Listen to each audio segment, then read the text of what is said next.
when I was a little kid, my mom would have music on all the time. When she was cleaning the house, when she was studying, when we were driving anywhere, it was always on. Hell, just sitting around eating meals, there'd be music on. It was kind of just one of the foundational threads of life in our house. And at one point, I grew up in the 80s.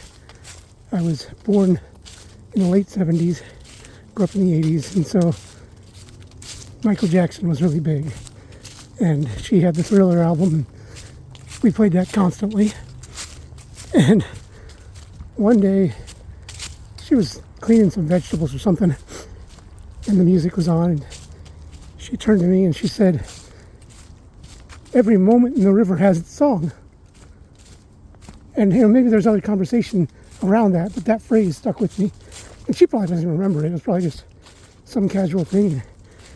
I'm sure at the time she tried to claim it as her own, but I found out many, many years later that was actually something that Michael Jackson had said in an interview, I don't know, on the Today Show or something like that. But regardless of who says it, the sentiment is irrefutable. At least for me, my entire life can be articulated in a very long playlist. So many songs have attached themselves to moments, big moments, little moments. And I don't know if I've talked about this before.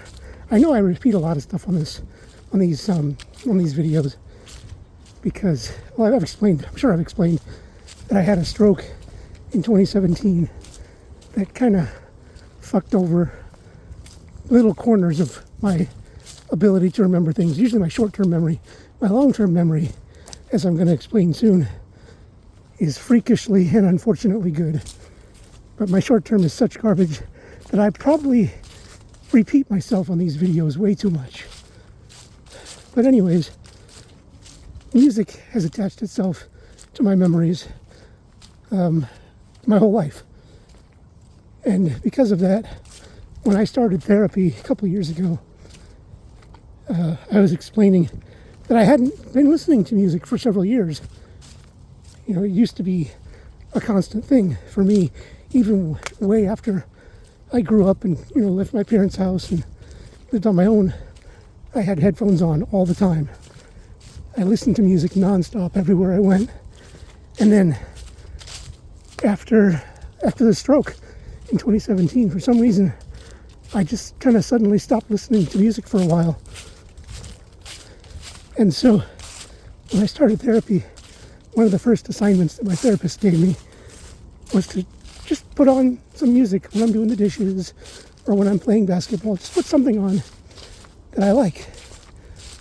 And within a week or two, music was back in every single day, all the time.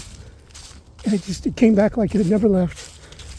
But as I started going through therapy, I started to realize something about my experience of music. And that is how influential music is to what I call my memory river. Again, I'm not sure if I've mentioned this before, but my memories are always happening. Like if you say, oh, think back to first grade, and think about the science fair or whatever like that. I don't need to think back. I don't need to remember. First grade is in my mind right now, carrying on like a movie. Only it's not just first grade. It's every grade. It's every event.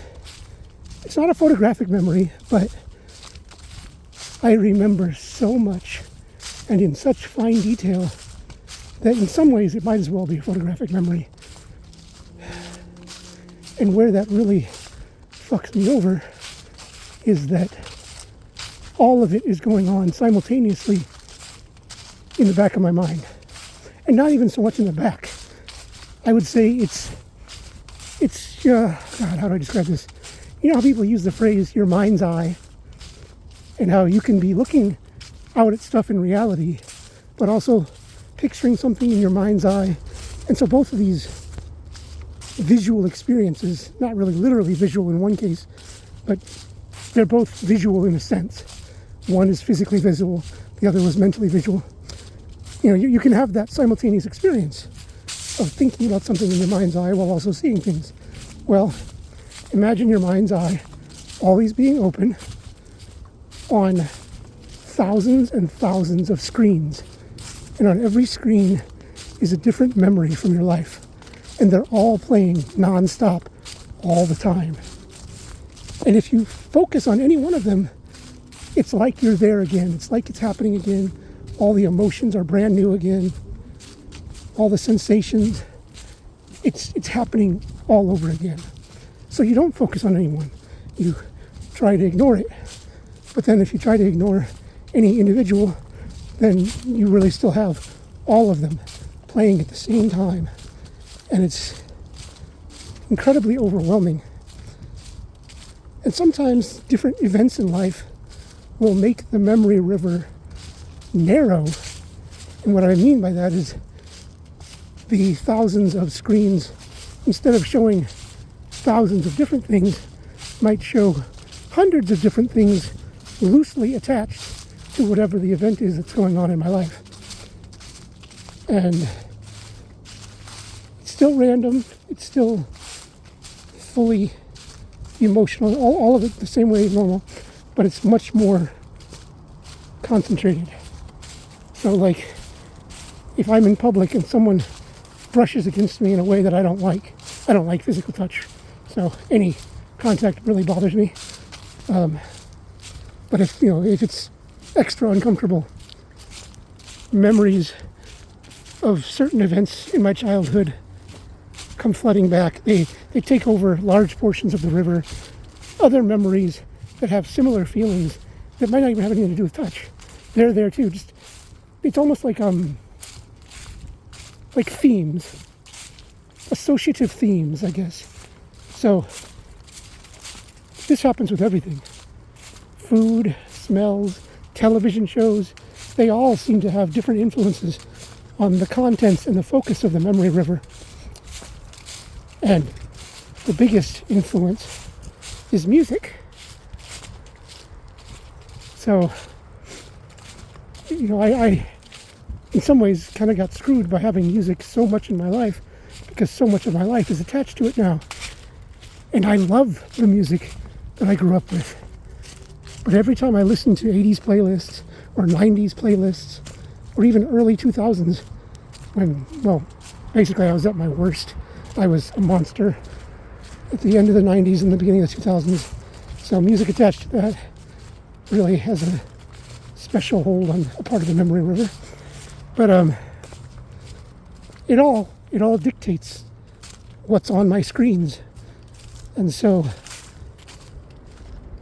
I don't really know how to deal with that. And when my therapist encouraged me to bring music back into my life, because I loved it so much, I was nervous at first because I didn't know why I had stopped listening. I don't know why it just suddenly stopped after the stroke. I thought maybe that part of my mind died in the stroke, just like the weird little corners of memory did, the short-term memory aspects. But it didn't die. I think it kind of became more raw, and so I sort of turned off the radio, if you will, because music really has a hold. And the only reason I'm bringing this up today is because when I turned my music on for this training session, I went to my playlists. I have so many playlists on YouTube, and almost all of them are private. But over the next few weeks, I'm going to be switching a lot of them to public. Obviously, they're not monetized. These are playlists of other people's videos of, popular music. So none of this is going to help me in any way. I'm not trying to garner, views or money or anything like that. I just love music, and I think everyone should expose themselves to music and all sorts of music. So anyways, I'm going to be turn on a lot of playlists over the next few weeks, and feel free to go look through them and listen to whatever you want.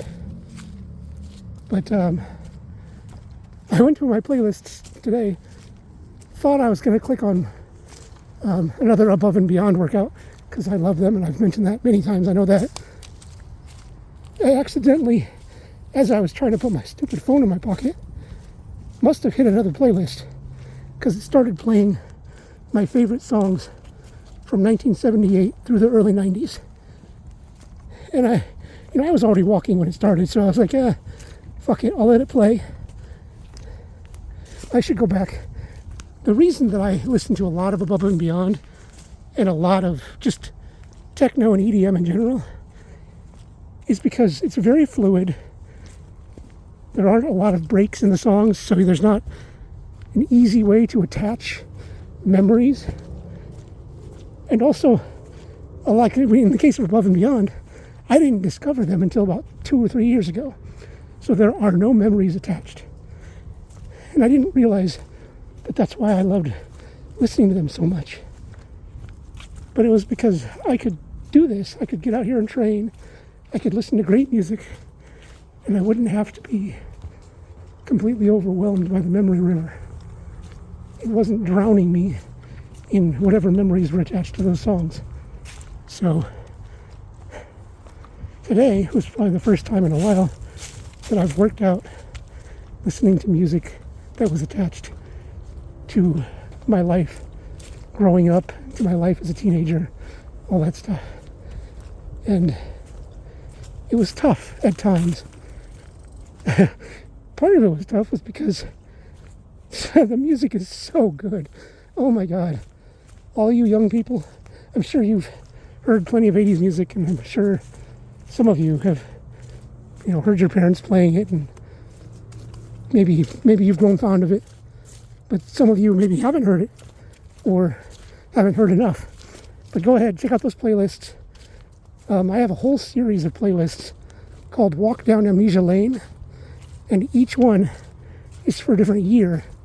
And what I did was I put every song that played on the radio that year that I can remember hearing. And not just songs that I liked, but just songs that actually simply I remember hearing. So some of that stuff you might not like. Some of that stuff I didn't like, but I heard it at the time, so I put it on the playlist. So there's, Walk Down Amnesia Lane, 1978. Walk Down Amnesia Lane, 1985. Blah, blah, all the years, each one has it up until 2005. So kind of a greatest hits of that was what I was listening to today. And, it went from really early Van Halen all the way to Pearl Jam and I think even some Oasis, which I also really love. I'm a huge Oasis fan. But it was wild. It was wild to hear it all again and to encounter the memory river that came with it. That was trippy after all the other music. Excuse me. After all the other music having no real impact, having no influence, and getting out here and doing 12 miles with with such a definitive collection of songs, that was quite an experience. I'm still going here. I think I have maybe 2 more miles till I'm done. But I don't know if anybody else experiences it like that. I'm sure lots of people have memories attached to music, but I've never heard of anybody who has a memory river that's constantly flowing and just drowning them in every memory all the time simultaneously. If you are like that, please let me know. I would love to see that somebody else is like that. I've got so many weird quirks about me. I could spend a whole year doing videos on just how bizarre my body and my brain work. But if one person says, oh yeah, hey, I have that, and they can describe how it is for them, that'd be amazing. And if no one does, that's fine too. I'm used to being an oddball, and I'm okay with it. But if you've gotten to the end of this, put a little musical note emoji in the comments and tell me what your favorite song is.